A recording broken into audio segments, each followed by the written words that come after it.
excusez-moi, vous en voulez quand même. Hein. Moi, je serais plutôt du principe à ce qu'on me donne de l'argent pour que j'aille voter, ça c'est plutôt logique. Quoi. Mais il y a des gens qui votent, qui payent. Ils payent pour aller voter. Pour voter rien du tout, mais qui payent. Donc le RSI, aujourd'hui, c'est super compliqué à le réformer, parce que derrière le RSI se cachent 560 assurances mutuelles et banques. C'est ça le problème, 560 assurances mutuelles banques derrière le RSI. On a fait un calcul, les cotisations sociales des travailleurs indépendants rapportent 120 milliards d'euros. Et le RSI n'a pas été capable de prouver le contraire. Le RSI nous annonce qu'ils encaissent 15 milliards et qu'ils en reversent 17 et qu'ils sont en déficit de 2 milliards, en sachant qu'ils ont 15,5 milliards d'euros placés dans des beaux immeubles à Paris que le RSI s'achète avec le pognon des indépendants pendant qu'eux crèvent de faim. C'est ça la réalité. Alors, aujourd'hui, on n'est pas en position de force. Vous pensez bien, il y a largement ce qu'il faut pour nous matraquer la gueule. Mais on va revenir. Et je pense qu'il y a un moment, il va falloir arrêter d'être gentil. Et je pense qu'il y a un moment, il va falloir rentrer dedans, quoi. Mais pour ça... On arrête de payer nos cotisations. Oui, mais alors ça, arrêtez de payer les cotisations. On est combien là, 300? Allez, 300, là tout le monde va me dire on arrête de payer. 300 sur 3 200 000 indépendants. Ils s'en branlent. Et les 300 qui vont arrêter de payer, ils vont se faire démonter d'agios et de machin. Et sachez que si l'association appelle à arrêter de payer les cotisations, on a déjà essayé il y a 2 ans, c'est procès et c'est punissable de 15 000 €, 3 ans de prison, et j'en passe, et j'en passe, et j'en passe. Et croyez bien qu'ils attendent que ça pour nous faire taire, donc on fait très attention à ce qu'on fait. On aurait été 50 000 ou 100 000 aujourd'hui, on aurait annoncé on arrête de payer. Alors ça n'aurait pas été de l'argent cadeau, ça aurait été de l'argent qu'on aurait placé, et en attendant que ce RSI soit réformé. Donc voilà, aujourd'hui c'est toujours le nombre.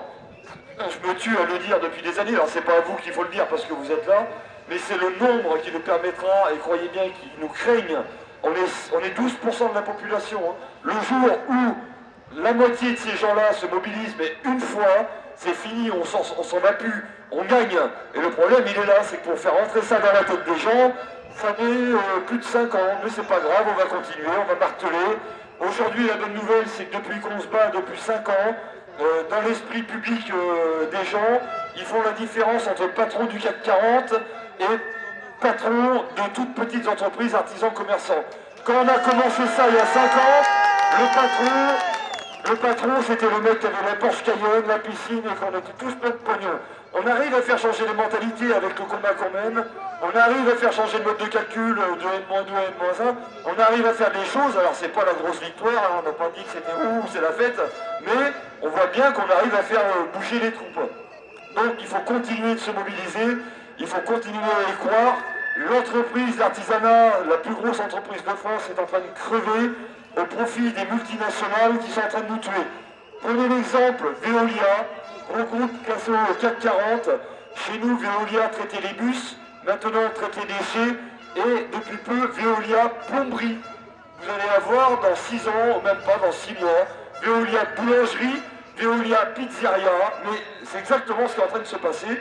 Ces gros groupes sont en train de défoncer les tout petits, et c'est, voilà, regardez Vinci, au début c'était les autoroutes, maintenant il y a Vinci Construction, et ils s'occupent de récupérer tous les chantiers, tous les marchés de chantier de bâtiments, ils sont en train de flinguer, c'est du capitaliste au profit de multinationales, et on en est là, ils veulent plus de petits, ils veulent du gros, il y aura 9 multinationales, et aujourd'hui si on ne se bat pas, si on laisse faire ça, on laisse en avenir à nos gamins, d'ici 20 ans, le choix entre 4 multinationales, et ça sera la peste sous le choléra, avec un salaire qui sera de 500 balles, ils seront exploités.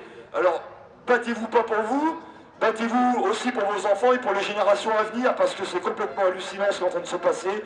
Et les politiques, François Hollande, en 2012, qui nous racontait qu'il n'avait qu'un ennemi, qu'il n'avait pas de nom, qu'il n'avait pas de visage, et que cet ennemi, c'était la finance, et bien la finance, elle a chopé Hollande par les couilles, et elle lui a dit tu fermes ta gueule parce qu'on a du dossier sur toi.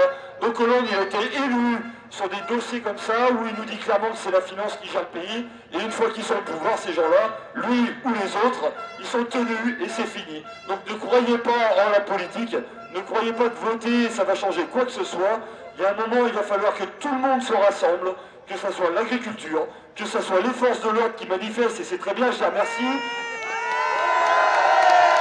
Bravo à vous. Et qui manifestent sans l'aide des syndicats. Ça, c'est très important, parce que le jour où les gens auront compris qu'il faut se manifester, mais pas avec les syndicats, je pense que là, le gouvernement va avoir beaucoup de soucis à se faire. Donc voilà, le rassemblement il se fera un jour parce que tout le monde en a plein le cul. Et il y a un moment, on est tous en train de crever de faim. On a tous des conditions de vie qui sont complètement hallucinantes. Et voilà, et le peuple est en train de mourir pendant que le CAC 40 et le multinational sont en train de s'engraisser. Et on mettra la carré. Serge Renaud. Et je tiens, une fois de plus, à applaudir franchement tous les marcheurs qui ont tapé des bornes là depuis 4-5 semaines. Vous pouvez leur faire un hommage parce qu'ils ont le moral dans les chaussettes ce soir.